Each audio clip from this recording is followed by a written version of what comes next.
So first of all meeting అంటే ఏంటి? So certain persons ఒక ప్లేస్లో మీట్ అయితే దాన్ని ఏమంటారు? మీటింగ్ అంటారు. మరి మీరందరూ ఇక్కడ ఉన్నారు కదా, దీన్ని కూడా మీటింగ్ అని పిలవచ్చా? No, this is not called as meeting, this is class. మరి క్లాస్కి మీటింగ్కి డిఫరెన్స్ ఏంటి? సో నేర్చుకోవడానికి వస్తే అది క్లాస్, బట్ ఏదైనా ఒక డెసిషన్ని మేక్ చేయడానికి వస్తే అది మీటింగ్. అంటే ఆబ్జెక్టివ్ బట్టి ఉంటుంది, అంటే పర్పస్ బట్టి ఉంటుంది. సో ఇప్పుడు మీటింగ్ అంటే గ్యాదరింగ్ ఆఫ్ పీపుల్ కాదనట్లేదు, but what is the objective? Decision making. సరే, ఇప్పుడు కంపెనీస్ యాక్ట్లో మీటింగ్స్ అంటే ఏముంటాయి? So first one, shareholders meetings. So shareholders ఏదైనా ఒక డెసిషన్ని మేక్ చేయడం కోసం మీట్ అవ్వచ్చు, దాన్ని ఏమంటారు? జనరల్ మీటింగ్ అంటారు. It is called as general meeting. Next one, అలాగే మనం లాస్ట్ టైం ఒక కాన్సెప్ట్ నేర్చుకోవడం, variation of rights of share holders అని. Class 1 shares, class 2 shares, class 3 shares అని గుర్తుందా? సో అక్కడ క్లాస్ 1 షేర్స్ సంబంధించిన రైట్స్ని నేను తగ్గిద్దామని చూస్తున్నాను. మరి ఆ కేసులో ఎవరు పర్మిషన్ తీసుకోవాలి? నేను ఆ రెస్పెక్టివ్ క్లాస్ యొక్క షేర్ హోల్డర్స్ పర్మిషన్ తీసుకోవాలి. బట్ అందరు షేర్ హోల్డర్స్ పర్మిషన్ అవసరం లేదు కదా, కేవలం కొంతమంది షేర్ హోల్డర్స్, దట్టు క్లాస్ 1కి సంబంధించిన షేర్ హోల్డర్స్ వస్తే చాలు. సో ఇలాంటి మీటింగ్స్ ఏమంటారంటే క్లాస్ మీటింగ్స్ అంటారు. సో జనరల్ మీటింగ్కి క్లాస్ మీటింగ్కి డిఫరెన్స్ ఏంటి? జనరల్ మీటింగ్లో ఆల్ షేర్ హోల్డర్స్ ఉంటారు, క్లాస్ మీటింగ్లో కొంతమంది షేర్ హోల్డర్స్ మాత్రమే ఉంటారు. Like class 1 share holders or class 2 share holders or class 3 share holders, అలా అనమాట. సో అందరూ మీట్ అయితే it is called general meeting, కొంతమంది మీట్ అయితే it is called class meeting. ఇప్పుడు ఈ జనరల్ మీటింగ్లో కూడా మళ్ళీ 2 కేటగిరీస్ ఉంటాయి. ఎవ్రీ ఇయర్ కంపెనీ ఫినాన్షియల్స్ని, యాన్యువల్ రిటర్న్స్ని ROCకి ఫైల్ చేయాలి. అలా ఫైల్ చేయడం కోసం వాళ్ళందరూ కలిసి ఒక మీటింగ్ కండక్ట్ చేయాలి. ఎవ్రీ ఇయర్ ఖచ్చితంగా కండక్ట్ చేయాలి. అది అకార్డింగ్ టు లా కండక్ట్ చేయాలన్నమాట. సో అలా లా బట్టి వస్తుంది కాబట్టి దాన్ని ఏమని పిలవాలి? AGM, which is nothing but statutory meeting. So AGM stands for annual general meeting. So every year ఒకసారి మీట్ అవ్వాలి కదా, అలా ఎవ్రీ ఇయర్ మీట్ అవుతున్నారు కాబట్టి దాన్ని ఏమని పిలుస్తారు? AGM, which stands for annual general meeting, and this is a statutory meeting. ఎందుకంటే as per companies act for every company conducting AGM is mandatory except OPC. ఎందుకంటే ఉండేదో ఒకడు, వాడికి మీటింగ్ ఏంటి మళ్ళీ? సో అందుకే OPCకి ఈ రూల్ అప్లై అవ్వదు. బట్ అదర్ దాన్ OPC ప్రతి ఒక్కరు, ప్రతి కంపెనీ ఏం చేయాలి? ఎవ్రీ ఇయర్ AGM కండక్ట్ చేయాలి. It is mandatory as per company law. So that's why this meeting is otherwise known as statutory meeting of share holders. Next one, ఇప్పుడు ఏదైనా ఒక decision తీసుకోవాలి, లైక్ డిఫరెన్షియల్ రైట్స్ ఉన్న shares ఇద్దాం అనుకుంటున్నారు, preference shares ఇద్దాము అనుకుంటున్నారు, లేకపోతే స్వెట్ ఈక్విటీ షేర్స్ ఇద్దాం అనుకుంటున్నారు, ESOP కింద ప్లాన్ ఆఫర్ చేద్దాం అనుకుంటున్నారు, బైబ్యాక్ చేద్దాం అనుకుంటున్నారు, MOAని ఆల్టర్ చేద్దాం అనుకుంటున్నారు, AOAని ఆల్టర్ చేద్దాం అనుకుంటున్నారు. ఇలా కొన్ని స్పెషల్ రిక్వైర్మెంట్స్ ఉంటాయి కదా. మరి వాటి కోసం ఇయర్ ఎండ్ అయ్యేంత వరకు వెయిట్ చేయాలా? AGM వరకు వెయిట్ చేయాలా? అవసరం లేదు. మీరు ముందుగానే ఒక మీటింగ్ కండక్ట్ చేసేసుకోవచ్చు. దాన్ని ఏమంటారు? EGM అంటారు, అంటే extraordinary general meeting. And this is not a statutory meeting. ఇది స్టాట్యుటరీ మీటింగ్ కాదు, బికాస్ ప్రతి కంపెనీ AGM కండక్ట్ చేయాలి యాజ్ పర్ లా. బట్ ప్రతి కంపెనీ EGM కండక్ట్ చేయాల్సిన అవసరం అయితే ఏమీ లేదు. వాళ్ళ రిక్వైర్మెంట్ ఉంటే వాళ్ళు కండక్ట్ చేసుకుంటారు, రిక్వైర్మెంట్ లేకపోతే కండక్ట్ చేయరు. So EGM is completely dependent upon requirement. So requirement ఉంది, డెసిషన్ మేక్ చేయాలి, then they will conduct EGM. Requirement లేదు, దెన్ EGM కండక్ట్ చేయరు. బట్ AGM ఏది ఉన్నా లేకపోయినా ఖచ్చితంగా AGM అయితే కండక్ట్ చేయాలి, because this is statutory meeting. So ఇదంతా షేర్ హోల్డర్స్. మరి డిబెంచర్ హోల్డర్స్ కూడా మీట్ అవుతారు కదా, దాన్ని ఏమంటారు? మీటింగ్ ఆఫ్ డిబెంచర్ హోల్డర్స్ అంటారు. నెక్స్ట్ బోర్డ్ ఆఫ్ డైరెక్టర్స్ కూడా మీట్ అవుతారు కదా, దాన్ని ఏమంటారు? బోర్డ్ మీటింగ్ అంటారు. అండ్ డైరెక్టర్స్ కింద, బోర్డ్ ఆఫ్ డైరెక్టర్స్ కింద కొన్ని కమిటీస్ వర్క్ చేస్తూ ఉంటాయి. మీకు స్టార్టింగ్లో చెప్పాను NRC, SRC అని చెప్పి. So nomination and remuneration committee, share holders relationship committee, అలాగే ఆడిట్ కమిటీ ఎగ్జాంపుల్ కూడా చెప్పాను. ఈ కమిటీస్ అన్నీ ఏంటి అసలు? బోర్డ్ ఆఫ్ డైరెక్టర్సే వాళ్ళకున్న పవర్స్లో కొన్ని పవర్స్ని ఒక కమిటీని ఫామ్ చేసి వాళ్ళకి ఇచ్చేస్తారు. ఆడిటర్ని అపాయింట్ చేసే పవర్ బోర్డ్ ఆఫ్ డైరెక్టర్స్కి ఉంది. బట్ వాళ్ళు ఏం చేశారు? ఆడిట్ కమిటీ అనే ఒక కమిటీని ఎస్టాబ్లిష్ చేసి ఆడిటర్ని అపాయింట్ చేసే అథారిటీ వాళ్ళకి ఇచ్చారు. అంటే కంప్లీట్ అథారిటీ కాదు, వాళ్ళు మొత్తం అంతా రెడీ చేసి ఈ ఆడిటర్ని వీళ్ళకి ప్రపోజ్ చేస్తే బోర్డ్ ఆఫ్ డైరెక్టర్స్ అప్రూవ్ చేస్తారు. అలాగే డైరెక్టర్స్ని అపాయింట్ చేయడం కోసం వాళ్ళు ఎన్ఆర్సీ అని ఒక కమిటీని ఫామ్ చేశారు, నామినేషన్ అండ్ రెమ్యునరేషన్ కమిటీ. అలాగే షేర్ హోల్డర్స్ యొక్క రిలేషన్షిప్ మెయింటైన్ చేయడం కోసం ఎస్ఆర్సీ అని ఒక కమిటీ ఫామ్ చేశారు. మరి ఈ కమిటీ పీపుల్ కూడా మీట్ అవుతారు కదా, మరి దాన్ని ఏమనాలి? వాటిని కమిటీ మీటింగ్స్ అనాలి. So those meetings are called as committee meetings. Next one, అలాగే క్రెడిటర్స్ కాంట్రిబ్యూటరీస్ మీట్ అవుతారు కదా, సో దాన్ని meeting of creditors and contributories అని పిలవాలి. సో కాంట్రిబ్యూటరీస్ అంటే ఎవరు? డబ్బులు ఇచ్చేవాళ్ళు. డబ్బులు ఇచ్చేది ఎవరు? List A contributories and list B contributories, వాళ్ళు కూడా మీట్ అవుతారు కదా. నెక్స్ట్ వన్, అలాగే క్రెడిటర్స్ మీట్ అవ్వచ్చు కదా, వైండప్కే మీట్ అవ్వాలని రూల్ ఏమైనా ఉందా? లేదు. క్రెడిటర్స్కి డబ్బులు ఇవ్వలేదు. వాళ్ళు ఇప్పుడు ఏం చేద్దాం అనుకుంటున్నారంటే ఎన్సిఎల్టీకి వెళ్ళి కంప్లైంట్ రేస్ చేద్దాం అనుకుంటున్నారు, మాకు ఇవ్వాల్సిన డబ్బులు మాకు ఇవ్వలేదు అని చెప్పి. మరి ఇలా వాళ్ళందరూ కలిసి వెళ్ళాలంటే వాళ్ళు ఫస్ట్ ఒక మీటింగ్ కండక్ట్ చేసుకోవాలిగా, సో దాన్ని క్రెడిటర్స్ మీటింగ్ అంటారు. ఇలా కంపెనీస్ యాక్ట్లో వేరియస్ మీటింగ్స్ ఉంటాయి. బట్ మన సిలబస్లో అంటే సిఎంఏ ఇంటర్ సిలబస్లో మెయిన్లీ మనం ఫోకస్ చేయాల్సింది దేని మీద అంటే share holders meeting, that is AGM. ఇప్పుడు చెప్పండి, మెంబర్స్ షేర్ హోల్డర్స్ మీట్ అయితే ఏమైనా పిలవాలి?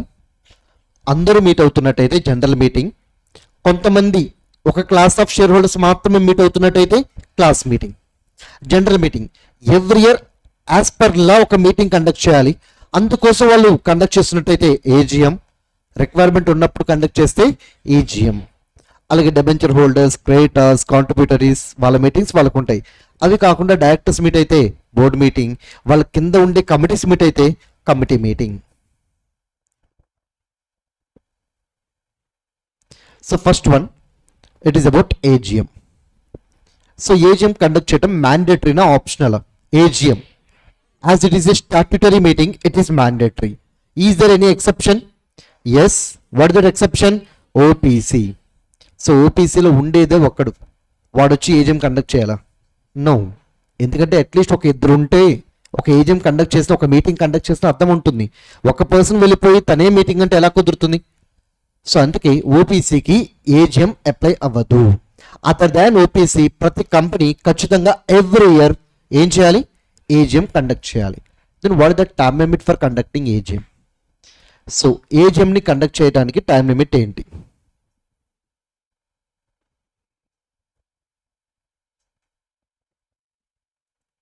ఫస్ట్ వన్, ఫస్ట్ కండిషన్ ఏంటి అంటే ఫినాన్షియల్ ఇయర్ ఎండ్ అయిపోయిన తర్వాత, విత్ ఇన్ 6 months లోపు మీరు ఏజిఎం కండక్ట్ చేయాలి. That is the first condition. అంటే in simple words it is 30th September, అంతే కదా. ఫినాన్షియల్ ఇయర్ ఎప్పుడు ఎండ్ అవుతుంది? మార్చ్. 6 months కౌంట్ చేయండి. April, May, June, July, August, September. అంటే సెప్టెంబర్ ఎండ్ కల్లా మీరు ఏం చేయాలి? ఏజిఎం కండక్ట్ చేయాలి.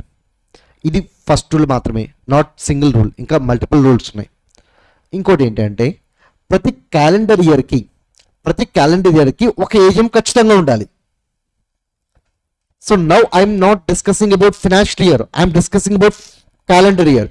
సో ఫినాన్షియల్ ఇయర్ అంటే ఏప్రిల్తో స్టార్ట్ అయ్యి మార్చ్తో ఎండ్ అవుతుంది, బట్ క్యాలెండర్ ఇయర్ జనవరితో స్టార్ట్ అయ్యి డిసెంబర్తో ఎండ్ అవుతుంది. ఇప్పుడు నా పాయింట్ ఏంటి? ప్రతి క్యాలెండర్ ఇయర్కి ఒక ఏజిఎం ఉండాలి. అంటే దీంట్లో టైం లిమిట్ ఏమొస్తుంది అప్పుడు? December 31st. సో ఫస్ట్ దాంట్లో ఏమొచ్చింది డేటు? September 30th. సెకండ్ దాంట్లో ఏమొచ్చింది? December 31st. And third rule ఏంటి అంటే ఒక ఏజిఎం ఆల్రెడీ మీరు కండక్ట్ చేశారు, నెక్స్ట్ ఏజిఎం కండక్ట్ చేయాలంటే మ్యాక్సిమం 15 months గ్యాప్లో కండక్ట్ చేసేయాలి. అంటే దాని అర్థం ఏంటి? ఆల్రెడీ నేను ఇయర్ ఒక ఏజిఎం కండక్ట్ చేశాను. సో ఫర్ ఎగ్జాంపుల్ ఇయర్ నేను ఎప్పుడు కండక్ట్ చేశాను అంటే August 30th కండక్ట్ చేశాను. ఇప్పుడు చెప్పండి, ఈ కేసులో నేను నెక్స్ట్ ఏజిఎం ఎప్పుడులోపు కండక్ట్ చేయాలి? మ్యాక్సిమంగా 15 months కన్నా ఎక్కువ ఉండకూడదు. అంటే 15 months లోపు కండక్ట్ చేసేయాలి. అలా చూసుకుంటే కౌంట్ చేయండి, నెక్స్ట్ August 30కి 1 year అవుతుంది, అంటే 12 months. Next September 30కి 13, అక్టోబర్కి 14, నవంబర్కి 15. సో ఇలా మనం తీసుకున్న ఎగ్జాంపుల్ ప్రకారం మనకు వచ్చే డేట్ ఏంటి? November 30th. ఇప్పుడు చెప్పండి, what is the exact time to conduct AGM now? ఈ ఎగ్జాంపుల్లో మనం ఏజిఎం ఎప్పుడులోపు కండక్ట్ చేయాలి? ఏ రూల్ని వయోలేట్ చేయడానికి లేదు, మీరు మూడింటిని ఫాలో అవ్వాలి. మరి మూడింటిని ఫాలో అవ్వాలంటే ఏజిఎం ఎప్పుడు కండక్ట్ చేయాలి? సెప్టెంబర్ 30. Why September 30? మీరు సెప్టెంబర్ 30 కనుక కండక్ట్ చేస్తే ఫస్ట్ కండిషన్ ఫుల్ఫిల్ అయినట్టే, సెకండ్ కండిషన్ ఫుల్ఫిల్ అయినట్టే, థర్డ్ కండిషన్ కూడా ఫుల్ఫిల్ అయినట్టే. ఎందుకంటే సెకండ్ థర్డ్ కండిషన్లో వాళ్ళు లాస్ట్ డేట్ చెప్తున్నారు, దానికి బిఫోరే మీరు కండక్ట్ చేయాలంటున్నారు. మరి సెప్టెంబర్ 30 అంటే డిసెంబర్ 31కి బిఫోరే, సెప్టెంబర్ 30 అంటే నవంబర్ 30కి బిఫోరే కదా. సో ఈ మూడిట్లో మీరు ఏం తీసుకోవాలంటే which ever date is earlier తీసుకోవాలి. మీరు అలా తీసుకుంటే 3 రూల్స్ని మీరు ఒకేసారి కంప్లై చేయొచ్చు. ఇప్పుడు చెప్పండి, what is the time limit for conducting AGM? With in 6 months from the end of financial year. Next, for every calendar year there must be at least 1 AGM and the maximum gap between 2 AGMs shall not exceed 15 months. ఇలా కనుక మీరు చూసుకుంటే మీకు 3 dates వస్తాయి. ఆ 3 డేట్స్లో ఏ date తీసుకోవాలి? Which ever is earlier. ఏది earlier వస్తే అదే తీసుకోవాలి. నెక్స్ట్ వన్, ఇది ఏజిఎం కండక్ట్ చేయడానికి టైం లిమిట్. ఇప్పుడు నా పాయింట్ ఏంటంటే ఫినాన్షియల్ ఇయర్ అంటే ఏంటి? What is mean by financial year? సరే, నేను అడిగితే మీరు ఈజీగా చెప్తారు, that is April to March అంటారు, April 1st to March 31st అంటారు. ఇప్పుడు నేను ఒక క్వశ్చన్ అడుగుతాను, దానికి ఆన్సర్ చేయండి. ఒక కంపెనీని ఇన్కార్పొరేట్ చేశాను. ఎప్పుడు ఇన్కార్పొరేట్ చేశానంటే 1/12/2024 ఇన్కార్పొరేట్ చేశాను. అండ్ ఇంకో కంపెనీని ఇన్కార్పొరేట్ చేశాను. ఎప్పుడు ఇన్కార్పొరేట్ చేశానంటే 1/1/2024 ఇన్కార్పొరేట్ చేశాను, ఎగ్జాక్ట్లీ 1 month ఆఫ్టర్. ఓకే, ఇప్పుడు నాకు కావాల్సింది ఏంటంటే ఈ కేసులో ఫస్ట్ ఫినాన్షియల్ ఇయర్ అంటే ఏంటి, ఈ కేసులో ఫస్ట్ ఫినాన్షియల్ ఇయర్ అంటే ఏంటి?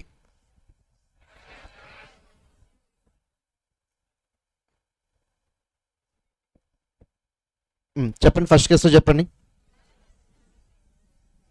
ఎప్పుడు స్టార్ట్ అవుతుంది, ఎప్పుడు ఎండ్ అవుతుంది? సో ఈ కేసులో ఫస్ట్ 12/2024 నుంచి స్టార్ట్ అవుతుంది అండ్ ఎప్పటికి ఎండ్ అవుతుంది? 31st March 2025కి ఎండ్ అవుతుంది. మరి ఈ కేసులో కూడా చెప్పండి, ఎప్పుడు స్టార్ట్ అవుతుంది? 1/1/2024 స్టార్ట్ అవుతుంది, because that is the date of incorporation that company. So వాళ్ళు అప్పటి నుంచే స్టార్ట్ చేయాలి. మరి ఎప్పటి వరకు ఉంటుంది? 31st March 2026 6 వరకు ఉంటుంది. 26 వరకు ఉంటుంది. ఎందుకు అంటే, సో మీరు కనుక ఇయర్లో ఫస్ట్ 9 monthsలో ఇన్కార్పొరేట్ అయితే మీకు నెక్స్ట్ 31st Marchకి ఫినాన్షియల్ ఇయర్ ఎండ్ అయిపోతుంది. బట్ మీరు ఇయర్లో లాస్ట్ 3 monthsలో ఇన్కార్పొరేట్ చేస్తే, లాస్ట్ 3 months అంటే ఏంటి? జనవరి, ఫిబ్రవరి, మార్చ్. ఈ 3 నెలల్లో కనుక మీరు కంపెనీని ఇన్కార్పొరేట్ చేస్తే మీ ఫినాన్షియల్ ఇయర్ అప్పుడు వచ్చే 31st Marchకి ఫినిష్ అవ్వదు, ఆ తర్వాత వచ్చే 31st Marchకి ఫినిష్ అవుతుంది. అంటే ఈ కేసులో ఫినాన్షియల్ ఇయర్, ఫస్ట్ ఫినాన్షియల్ ఇయర్లో ఎన్ని మంత్స్ ఉన్నాయి? ఫస్ట్ కేసులో 4 months ఉన్నాయి. సో 4 months కదా. 20 ఈ డేట్ 25. వెయిట్ ఇప్పుడు కరెక్ట్. సరే, ఈ కేసులో ఫస్ట్ ఫినాన్షియల్ ఇయర్కి ఎన్ని మంత్స్ వస్తున్నాయి? 4 months. మరి సెకండ్ కేసులో ఫస్ట్ ఫినాన్షియల్ ఇయర్కి ఎన్ని మంత్స్ వస్తున్నాయి? 3 months వస్తున్నాయా? కరెక్ట్గా క్యాలిక్యులేట్ చేయండి ఒకసారి. 15 months వస్తున్నాయి. అదేంటి, ఒక ఫినాన్షియల్ ఇయర్కి 15 months ఉండొచ్చా? ఉండొచ్చు, there is no problem. But this rule is only applicable for first financial year. Subsequent financial year నుంచి 2 కేసెస్లోనూ 12 months ఉంటాయి. బట్ ఫస్ట్ ఫినాన్షియల్ ఇయర్ కనుక తీసుకున్నట్టయితే, సో ఫస్ట్ 9 monthsలో ఇన్కార్పొరేట్ అయ్యే కంపెనీస్కి నెక్స్ట్ 31st March, లాస్ట్ 3 monthsలో ఇన్కార్పొరేట్ అయ్యే కంపెనీస్కి ఆ పై వచ్చే 31st March. సో దానివల్ల ఇక్కడ ఫినాన్షియల్ ఇయర్ అంటే 4 months వస్తుంది, ఇక్కడ 15 months వస్తుంది. నెక్స్ట్ వన్ అంటే ఇప్పుడు దాని అర్థం ఏంటంటే ఏప్రిల్ నుంచి, అంటే 1st April నుంచి 31st December వరకు నేను ఎప్పుడు కంపెనీని క్రియేట్ చేసినా నాకు ఫినాన్షియల్ ఇయర్ ఎప్పుడు వస్తుంది? 31st March. అలా కాకుండా 1st జనవరి నుంచి 31st మార్చ్ లోపు నేను ఎప్పుడు కంపెనీని క్రియేట్ చేసినా నాకు ఫినాన్షియల్ ఇయర్ ఎప్పుడు ఎండ్ అవుతుంది? 31st మార్చే. కాకపోతే ఇది కరెంట్ ఇయర్ అయితే ఇది నెక్స్ట్ ఇయర్ ఎండ్ అవుతుంది. మరి మోర్ దాన్ 12 months కూడా రావడానికి అవకాశం ఉంది కదా, ఓకేనా? Okay, no problem at all. Next one, first AGM. మరి కంపెనీ పెట్టిన తర్వాత ఫస్ట్ ఏజిఎం ఎప్పుడులోపు కండక్ట్ చేయాలి? సో ఇక్కడ ఏంటంటే మనకి కింద 3 రూల్స్ వచ్చినాయి కదా, నేను చెప్పిన ఆ 3 రూల్స్ సబ్సిక్వెంట్ ఏజిఎంస్కి అప్లై అవుతుంది. బట్ ఫస్ట్ ఏజిఎంకి డిఫరెంట్ రూల్ ఉంటుంది. ఏంటి ఆ డిఫరెంట్ రూల్ అంటే, ఆ మూడిట్లో ఫస్ట్ పాయింట్ ఏంటిది? With in 6 months from the end of financial year కదా, ఇక్కడ with in 9 months from the end of financial year. With in 9 months from end of financial year. ఇంకా మిగతా రెండు ఇక్కడ రావు. ఎందుకు రావు సార్? ఒకసారి క్యాలిక్యులేట్ చేయండి. With in 9 months from the end of financial year అంటే డేట్ ఎప్పుడు వస్తుంది? 31st డిసెంబర్ వస్తుంది. మళ్ళీ ఇప్పుడు క్యాలెండర్ ఇయర్కి ఒక ఏజిఎం ఉండాలి అనే పాయింట్ ఇక్కడ అప్లై చేయాలా? No. And moreover calendar ఇయర్కి ఒక ఏజిఎం ఉండాలి అని చెప్పి మీరు చెప్పడానికి కూడా లేదు. మీరు కరెక్ట్గా 31st డిసెంబర్కి కంపెనీని ఇన్కార్పొరేట్ చేస్తే ఆ క్యాలెండర్ ఇయర్కి మీకు ఏజిఎం ఉండదుగా, ఉంటుందా? మీరు 1st డిసెంబర్ని ఇన్కార్పొరేట్ చేస్తే ఆ ఇయర్కి అంటే ఆ డిసెంబర్ మంత్ ఒకటేగా మిగిలేది, అక్కడ ఏజిఎం ఉంటుందా? ఉండదు. It is not practically possible here. అందుకే ప్రతి క్యాలెండర్ ఇయర్కి ఒక ఏజిఎం ఉండాలనే కాన్సెప్ట్ ఫస్ట్ ఫినాన్షియల్ ఇయర్కి అప్లై అవ్వదు. నెక్స్ట్ వన్, అలాగే 2 ఏజిఎంస్ గ్యాప్ మాక్సిమం ఎంత ఉండాలి? 15 months ఉండాలి. మీరు పెట్టేదే ఫస్ట్ ఏజిఎం, మరి దేంతో కంపేర్ చేసి 15 months యాడ్ చేస్తారు? ఇప్పుడు ఏది ఉండదు కదా, అందుకే ఆ కండిషన్ కూడా అప్లై అవ్వదు. అంటే ఇక్కడ మీకు ఓన్లీ ఒకే ఒక కండిషన్ అప్లై అవుతుంది. ఏంటో condition? That is 9 months from the end of financial year. Sir మరి అక్కడ 6 ఇచ్చారు, ఇక్కడ ఎందుకు 9 ఇచ్చారు? అది కూడా వస్తుంది కదా. ఆ 2 points అప్లై అవ్వన్నారు కాబట్టి తీసుకోలేదు, ఓకే ఫైన్.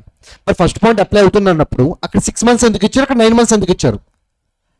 ఎందుకంటే ఇది ఇప్పుడే క్రియేట్ చేసిన కంపెనీ, సో అన్నిటినీ సెట్ చేసుకోవడానికి కొంత టైం పడుతుంది. సో కొంత టైం పడుతుంది కాబట్టి నార్మల్ కేసెస్లో 6 months ఇస్తాయి, ఈ కేసులో ఎంత ఇస్తారు? 9 months ఇస్తారు. అందుకే ఫస్ట్ ఏజిఎం అయితే 9 months, సబ్సిక్వెంట్ ఏజిఎం అయితే 6 months. సార్ ఇప్పుడు ఏదైనా ఒక special circumstance like COVID-19, so ఆ టైంలో పాండమిక్ డిక్లేర్ చేశారు. మరి ఆ టైంలో కూడా నాకు బుక్స్ ఇవన్నీ ప్రిపేర్ చేసుకోవడానికి నాకు టైం పడుతుంది కదా, మరి అప్పుడు ఎందుకు నాకు 6 months? అప్పుడు కూడా నాకు 9 months కావాలి. అలా కావాలి అనుకున్నప్పుడు మీరు ఏం చేయాలంటే ఆర్ఓసిని రిక్వెస్ట్ చేయాలి. ఏమని? మాకు టైం ఎక్స్టెన్షన్ కావాలి అని రిక్వెస్ట్ చేయాలి. అలా మీరు రిక్వెస్ట్ చేస్తే ఫస్ట్ కండిషన్లో మీరు 6 months అన్నారు కదా, ఆర్ఓసి 3 months వరకు టైం ఎక్స్టెన్షన్ ఇస్తాడు. అంటే ఇప్పుడు టోటల్గా అది కూడా ఎన్ని months అవుతుంది?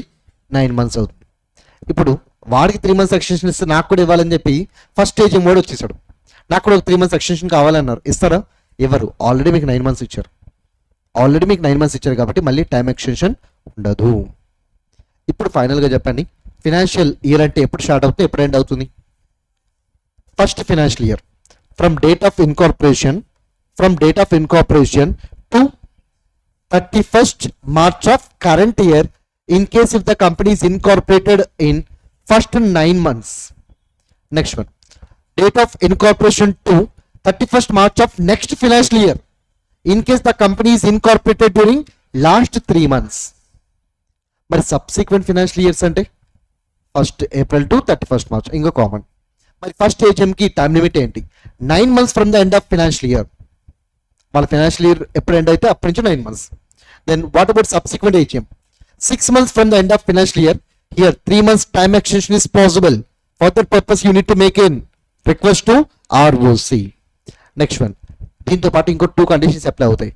ప్రతి క్యాలెండర్ ఇయర్కి ఒక ఏజిఎం ఉండాలి. And last condition, maximum time gap between 2 AGMs shall not exceed 15 months. ఇప్పుడు ఒక ఎగ్జాంపుల్ తీసుకుందాం.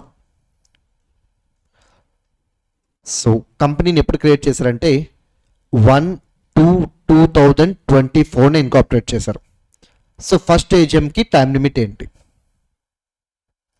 Company was incorporated on 1/2/2024. What is the time limit for conducting first AGM? First వీళ్ళ ఫినాన్షియల్ ఇయర్ ఎప్పుడు end అవుతుందో చూడాలి, ఎందుకంటే 9 months from the end of financial year కదా. వీళ్ళ ఫినాన్షియల్ ఇయర్ ఎప్పుడు ఎండ్ అవుతుందో చూసుకోవాలి. వీళ్ళ ఫినాన్షియల్ ఇయర్ ఎప్పుడు ఎండ్ అవుతుంది? 31st March 2025. మరి ఇక్కడ నుంచి 9 months అంటే what the last date for conducting first AGM? 31st December 2025 is the last date to conduct first AGM. Next one, ఇప్పుడు సెకండ్ ఏజిఎం కండక్ట్ చేయాలి. వీళ్ళు ఫస్ట్ ఏజిఎం ఎప్పుడు కండక్ట్ చేశారంటే 1/12/2025 కండక్ట్ చేశారు. అప్పుడు లోపు కండక్ట్ చేయాలి, 31st December లోపు కండక్ట్ చేయాలి. ఎప్పుడు కండక్ట్ చేశారు? 1st December కండక్ట్ చేశారు. Now I want to conduct second AGM for this company. Then what the time limit for second AGM? So first one, second AGM కావాలంటే second financial ఇయర్కి వెళ్ళాలి. What the second financial year? 2025-26. దీనికి year ఎప్పుడు end అవుతుంది? 31st 3/2026 end అవుతుంది. దీనికి ఎన్ని months add చేయాలి? 6 months యాడ్ చేయాలి. అలా చేస్తే మీకు వచ్చే లాస్ట్ డేట్ ఏంటి? 30th September 2026. First condition. Second condition ఏంటి? ప్రతి క్యాలెండర్ ఇయర్కి ఒక ఏజిఎం ఉండాలి. డైరెక్ట్గా తీసేసుకోవచ్చు 31st 12/2026. మూడోది ఏంటిది?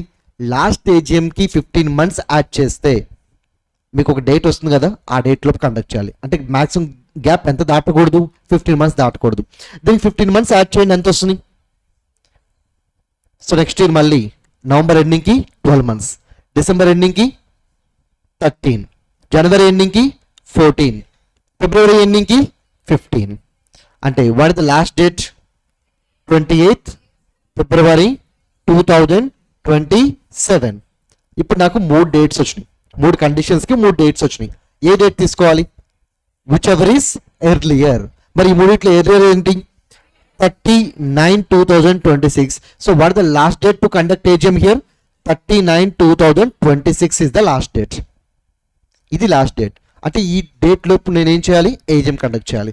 ఓకే, ఇంకొక ఎగ్జాంపుల్కి వెళ్దాం, ఇంకొక ఇయర్ కూడా వెళ్దాం. Now I conducted AGM on 1/9/2026. చేయొచ్చా? Yes, there is no problem. ఎందుకంటే లాస్ట్ డేట్ 39, నేను ఈ లోపు ఎప్పుడైనా కండక్ట్ చేయొచ్చు. 1/9/2026 నేను ఫస్ట్ ఏజిఎం కండక్ట్ చేశాను. Now I want to know about the last date for conducting second AGM. Second AGM కాదు, థర్డ్ ఏజిఎం. ఫస్ట్ ఏజిఎం అయిపోయింది, సెకండ్ ఏజిఎం అయిపోయింది. Now it is third AGM. Third ఏజిఎంకి what the last date? Same మళ్ళీ రండి, first condition ప్రకారం date ఏమైనా వస్తుంది? 39/2027. And second condition ప్రకారం ఆల్వేస్ ఇది కూడా ఫిక్స్ అయ్యి 31/12/2027. బట్ మూడో పాయింట్ మారుతుంది. సో దీనికి మీరు 15 months యాడ్ చేయండి. దానికి 15 months యాడ్ చేస్తే ఎంత వస్తుంది?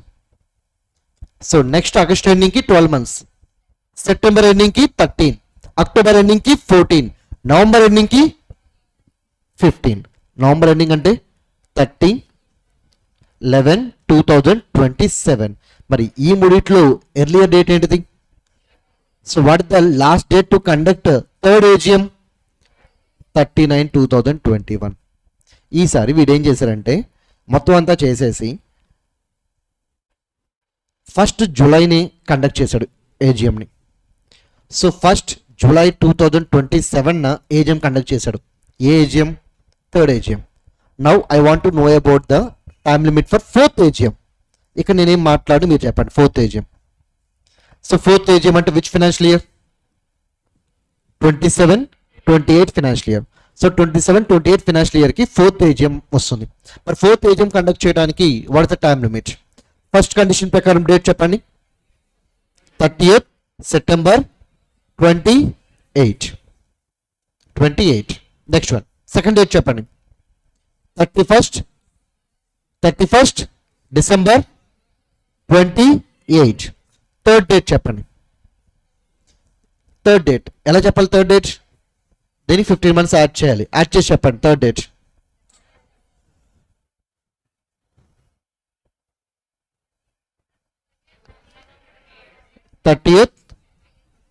Thirtieth September 2028.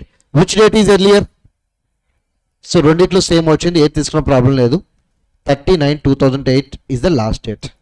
అంటే మోస్ట్ ఆఫ్ ద కేసెస్లో లాస్ట్ డేట్ అంటే ఏమొస్తుంది, 30th సెప్టెంబరే వస్తుంది. ఒకవేళ మీరు ఇంకా ఎర్లీగా ఏజిఎంని కండక్ట్ చేశారనుకోండి, అప్పుడు డెఫినెట్లీ 30th సెప్టెంబర్ కన్నా ముందు డేట్ వస్తుంది.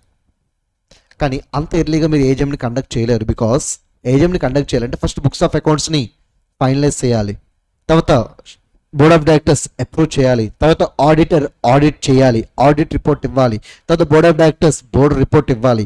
ఇవన్నీ జరగడానికి టైం పడుతుంది. సో అంత ఎర్లీగా మీరు కనుక ఏజిఎం కండక్ట్ చేయాలంటే ఇట్ ఈస్ నాట్ పాసిబుల్. అందుకే మోస్ట్ ఆఫ్ ద కేసెస్లో బయట ప్రాక్టికల్ వరల్డ్లోకి వెళ్తే ఎవరైనా సరే వాడితే లాస్ట్ డేట్ అని అడిగితే చెప్పాల్సింది ఏంటిది అంటే 30th సెప్టెంబర్. బట్ మీరు కనుక ఎగ్జామ్లో క్వశ్చన్ అడిగితే అలా 30th సెప్టెంబర్ అని చెప్పి బ్లైండ్గా రాయొద్దు. You need to write all 3 dates. అవి రాసి విచ్ ఎవర్ ఈస్ ఎర్లియర్ తీసుకోవాలి.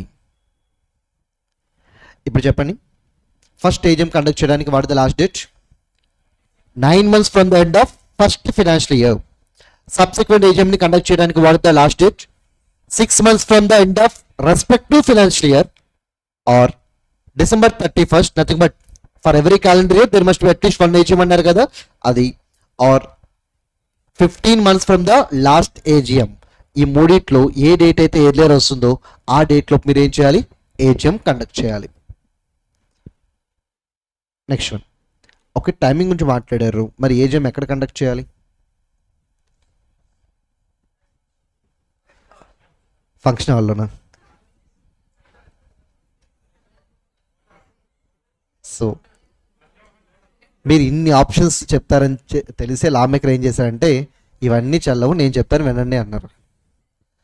సో ఇంతకీ ఏజిఎం ఎప్పుడు కండక్ట్ చేయాలి అంటే ఇప్పటివరకు మనం నేర్చుకున్న కాన్సెప్ట్ బట్టి వెళ్ళిపోవచ్చు.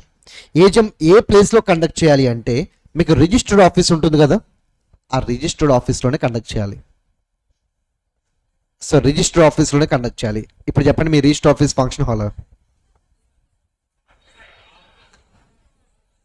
సో మీరు ఏదైతే కమ్యూనికేషన్ పర్పస్ కోసం ఆర్ఓసీకి అడ్రస్ ఇస్తారో ఆ అడ్రస్లోనే మీరు ఏం చేయాలి? ఏజిఎం కండక్ట్ చేయాలి. సార్ మా రిజిస్టర్ ఆఫీస్ మరీ చిన్నగా ఉంది, షేర్ హోల్డర్స్ అందరూ ఇక్కడ పట్టడం, సో రిజిస్టర్ ఆఫీస్ కాకుండా మేము వేరే ప్లేస్కి వెళ్తాం, వెళ్ళొచ్చా? ఇప్పుడు వెళ్ళండి, కాబట్టి ఫంక్షన్ హాల్ బుక్ చేసుకోండి. కానీ మీరు రిజిస్టర్ ఆఫీస్ ఏ ఏరియాలో అయితే ఉందో అక్కడే ఫంక్షన్ హాల్ బుక్ చేసుకోవాలి. సో ఫర్ ఎగ్జాంపుల్ ఇప్పుడు రిజిస్టర్ ఆఫీస్ గుంటూరులో ఉందనుకోండి, గుంటూరులో ఫంక్షన్ హాల్ బుక్ చేసుకోవాలి. లావిష్గా ఉంటుందని చెప్పి మీరు విజయవాడ హైదరాబాద్ వెళ్ళకూడదు, ఆ గోవాకి అస్సలు వెళ్ళకూడదు. So register office A city are town or విలేజ్లో అయితే ఉంటుందో అదే ఏరియాలో ఇంకేదైనా అదర్ ప్లేస్కి కూడా వెళ్ళొచ్చు. సో అది మీ ఇష్టం. సార్ ఒక వేకెంట్ ల్యాండ్లో టెంట్ వేసుకుని అక్కడ ఏజిఎం కండక్ట్ చేయొచ్చు, నో ప్రాబ్లం. కాకపోతే ఆ వేకెంట్ ల్యాండ్ కూడా ఎక్కడ ఉండాలి? రిజిస్టర్ ఆఫీస్ ఏ సిటీలో అయితే ఉందో ఆ సిటీలోనే ఉండాలి. ఇన్ కేస్ టౌన్ అయితే టౌన్, విలేజ్ అయితే విలేజ్. బ్రెండ్ గోవా వెళ్ళాలా? సరే wait a minute. In case మీరు కనుక అన్లిస్టెడ్ కంపెనీని కనుక మెయింటైన్ చేస్తున్నట్టయితే ఇండియా మొత్తంలో మీరు ఎక్కడికైనా వెళ్ళచ్చు. ఈవెన్ గోవాకి కావాలంటే గోవాకి కూడా వెళ్ళచ్చు, మీ ఇష్టం. కాకపోతే this is only possible in case of unlisted company. Listed కంపెనీకి అలాంటి ఫ్లెక్సిబిలిటీ లేదు.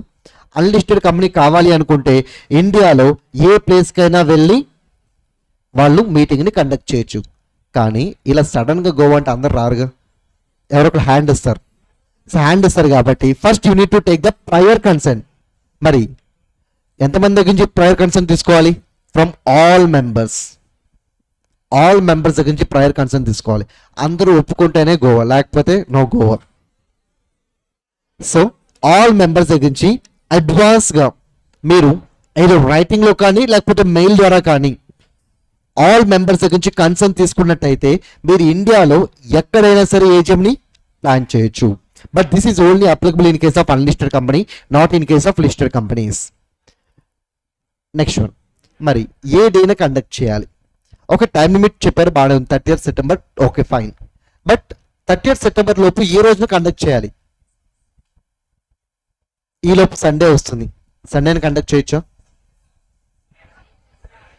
సండేనే కండక్ట్ చేయొచ్చా? గాంధీ జయంతి వస్తుంది, కండక్ట్ చేయొచ్చా? అసలు గాంధీ జయంతి ఎందుకు వస్తుంది? గాంధీ జయంతి ఎప్పుడు? మనం మాట్లాడుకునే టైం ఏంటి? 30th September. నేనేదో చెప్తున్నాను, మీరు దాన్ని వినేసి నో అంటున్నారు. So wait a minute. ఏ రోజున కండక్ట్ చేయాలంటే ఏ రోజైనా కండక్ట్ చేసుకోండి, బట్ ఆ రోజు నేషనల్ హాలిడే అయి ఉండకూడదు. నేషనల్ హాలిడేస్ అంటే సండేస్, పబ్లిక్ హాలిడేస్ ఉంటాయి కదా, సో అవి అయి ఉండకూడదు. ఒకవేళ సడన్గా హాలిడే డిక్లేర్ చేస్తే మనకు సంబంధం లేదు, మనం ఆల్రెడీ డేట్ డిక్లేర్ చేసేస్తే కనుక no problem at all. So sudden holidays వల్ల నేను ఏజిఎంని మార్చుకోవాల్సిన అవసరం లేదు, బట్ ఆల్రెడీ ముందు నుంచే అది పబ్లిక్ హాలిడే అయితే దెన్ ఆ రోజు నేను ఏజిఎం కండక్ట్ చేయకూడదు. Next one, and national holiday అని చెప్పి ఎవరు చెప్పాలి? మనకు మనం డిక్లేర్ చేసుకోకూడదు. సో ఈరోజు నాకు చాలా మంచి జరిగింది, సో నేషనల్ హాలిడే. లేకపోతే ఈరోజు మొత్తం అంతా నాకు ఆపోజిట్గానే జరిగింది, this is the black day మనం అనుకుంటూ ఉంటాం కదా, సో అలా అనుకోకూడదు. Who need to declare like that? Central government. So అందుకే క్లియర్గా చెప్పారు, సెంట్రల్ గవర్నమెంట్ డిక్లేర్ చేసిన నేషనల్ హాలిడే అయితే ముందు నుంచి అది డిక్లేర్ అయ్యి ఉంటే you can't conduct AGM on that day. But సడన్గా వచ్చింది అంటే మీరు ఆ టైంకి ఏజిఎం కండక్ట్ చేశారు, నేషనల్ హాలిడే కాదు అని, బట్ సడన్గా వాళ్ళు ఏం చేశారంటే నేషనల్ హాలిడే డిక్లేర్ చేశారు. So for example Ramzan. So ఆ టైంలో ఏమవుతుందంటే మూన్ యొక్క మూమెంట్ బట్టి డేట్ని ఫిక్స్ చేస్తారు. సో ఎగ్జాక్ట్గా తెలియదు అనమాట ఆ మూమెంట్ వచ్చేంత వరకు. సో అప్పుడు సడన్గా నేషనల్ హాలిడే డిక్లేర్ చేస్తారు కదా, సో అలాంటి సిచ్యువేషన్స్లో చేసేది ఏమి లేదు, you can conduct AGM even though it is national holiday. Next one, మరి ఏ టైంలో కండక్ట్ చేయాలి? సో బిజినెస్ అవర్స్లో స్టార్ట్ చేయాలి. బిజినెస్ అవర్స్లో స్టార్ట్ చేయాలి, ఎప్పుడైనా ఎండ్ చేసుకోవచ్చు. బిజినెస్ అవర్స్ అంటే ఏంటి? Generally 9 AM to 6 PM. So నేను కరెక్ట్గా 6 PMకి స్టార్ట్ చేస్తారు, నో ఇష్యూ అట్ ఆల్, ఎందుకంటే అక్కడ స్టార్ట్ చేసే టైం గురించే మాట్లాడుతున్నారు. సో 9 AM నుంచి 6 PM మధ్యలో ఎప్పుడైనా మీరు మీటింగ్ స్టార్ట్ చేయొచ్చు. అది ఎప్పటికి ఎండ్ అవుతుంది అనేది మీటింగ్లో జరిగే డిస్కషన్స్ బట్టి ఉంటుంది. సో ఇప్పుడు చెప్పండి, ఏ డేనా కండక్ట్ చేయాలి? ఏ డే అయినా కండక్ట్ చేయొచ్చు other than national holidays. Sudden holidays అయితే ఇగ్నోర్. మరి ఏ టైంలో స్టార్ట్ చేయాలి? 9 AM to 6 PM అంటే బిజినెస్ అవర్స్లో స్టార్ట్ చేయాలి. ఎప్పుడు ఎండ్ అయినా పర్లేదు, ఎండింగ్ టైం గురించి లాలో ఎక్కడ ఏం చెప్పలేదు, బట్ స్టార్టింగ్ టైం అయితే ఖచ్చితంగా బిజినెస్ అవర్స్లో స్టార్ట్ అవ్వాలి. మరి ఏ ప్లేస్లో కండక్ట్ చేయాలి? మోస్ట్ బెటర్ ఆప్షన్ ఏంటిది? Register office. రెంట్ కూడా కట్టాల్సిన అవసరం లేదు, ఎందుకంటే ఆల్రెడీ రెంట్ కడుతున్నారు కదా, సో ఫిక్స్డ్ ఎక్స్పెన్స్ అనమాట. నెక్స్ట్ వన్, మరి రిజిస్టర్ ఆఫీస్ కుదరకపోతే రిజిస్టర్ ఆఫీస్ ఏదైతే సిటీ ఆర్ టౌన్ ఆర్ విలేజ్లో ఉందో అదే సిటీ ఆర్ టౌన్ ఆర్ విలేజ్లో సమ్ అదర్ ప్లేస్. మరి ఇండియాలో వేరే ప్లేస్కి వెళ్ళొచ్చు? ఎస్ వెళ్ళొచ్చు, అన్లిస్టెడ్ కంపెనీస్కే పాసిబుల్ అవుతుంది. అది కూడా ప్రయర్ కన్సర్న్ తీసుకోవాలి from all members, either in writing or through email. Next one,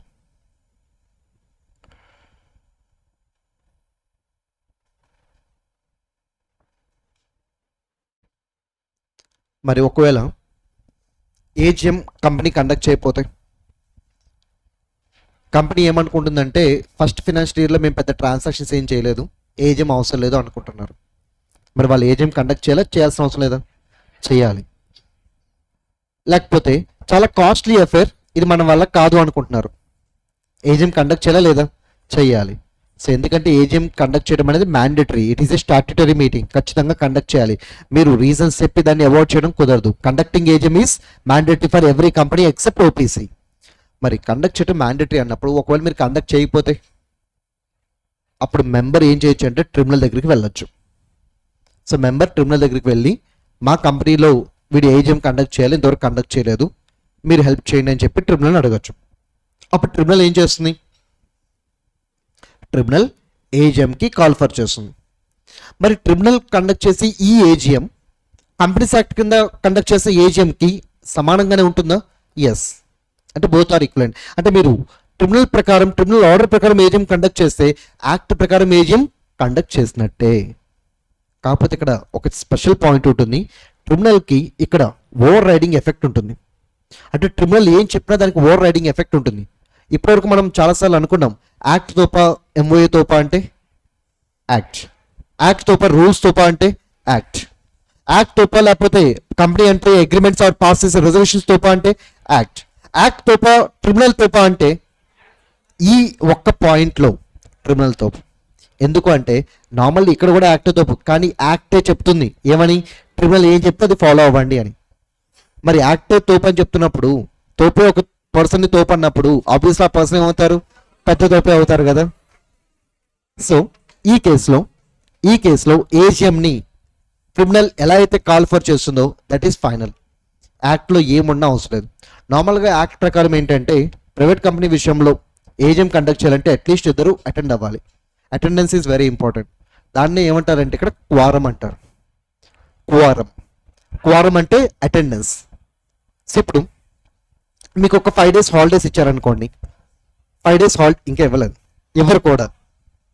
okay, మీకు 5 days హాలిడేస్ ఇచ్చారనుకోండి, 6th day ఎంతమంది వస్తారు? Hardly single digit.